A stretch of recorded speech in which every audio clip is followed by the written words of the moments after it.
આજ રોજ સોનગઢ નગરપાલિકા દ્વારા મુખ્યમંત્રી શહેરી વિકાસ યોજના અંતર્ગત 5,58,58,000 રૂપિયામાં સ્વિમિંગ પુલનું ખાતમુહૂર્ત થયું છે, જેમાં આપણા 172 નિઝરના લોકલાડીલા ધારાસભ્ય શ્રી ડોક્ટર જયરામભાઈ ગામિત ઉપસ્થિત રહ્યા હતા. સાથે સાથે સંગઠનના હોદ્દેદારશ્રીઓ, નગરપાલિકાના પ્રમુખ શ્રી સારિકાબેન, કારોબારી અધ્યક્ષ શ્રી હેતલભાઈ મહેતા, ઉપપ્રમુખ શ્રી પ્રકાશભાઈ, સંગઠનના હોદ્દેદારશ્રીઓ, નગરપાલિકાના કોર્પોરેટરશ્રીઓ, વિવિધ સમિતિના અધ્યક્ષશ્રીઓ, બધા ગામના અગ્રણીશ્રીઓ બધા ઉપસ્થિત રહ્યા હતા.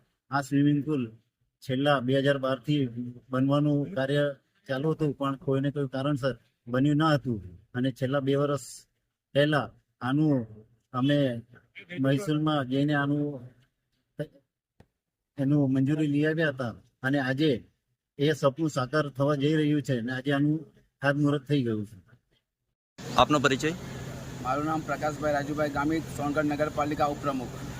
આજે સ્વિમિંગ પુલ બનવા જઈ રહ્યો છે, તેનાથી શું ફાયદા થશે આપણાને? સૌથી પહેલાં તો આ સ્વિમિંગ પુલ બનવા જઈ રહ્યો છે એ આજનો સોનગઢ માટે એક ઐતિહાસિક દિવસ છે. એના ફાયદા હું તમને ગણાવું. સૌથી પહેલાં સમસ્યા એવી હતી કે સોનગઢની અંદર સ્વિમિંગ પુલ ન હોવાથી સોનગઢના લોકોએ વ્યારા સુધી જવું પડતું હતું. પહેલાં તો સમયની બચત થશે અને સોનગઢમાં સ્વિમિંગ પુલ બનવાથી લોકોને ટ્રાવેલિંગ કરવામાં પણ ઓછું થશે અને એના ફાયદા સ્વિમિંગ પુલ કરવાથી હેલ્થ માટે ખૂબ સારું છે. આનાથી